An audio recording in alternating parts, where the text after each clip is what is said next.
They tell me that I'm never gonna make it. They want me to do something that could make sense. They hate when I keep dreaming I'll be famous, but I don't give a fuck, I'ma keep chasing.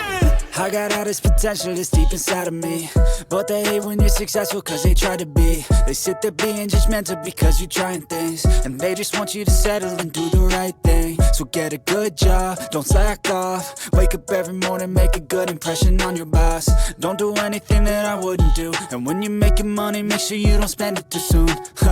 Fuck that, I'll do what I wanna do. I got a different path from everyone and that includes you. Who are you to tell me how to live life? In these times it feels like nobody's right, yeah. So I'ma figure out what else we succeed, and then invest all of my time into that and proceed.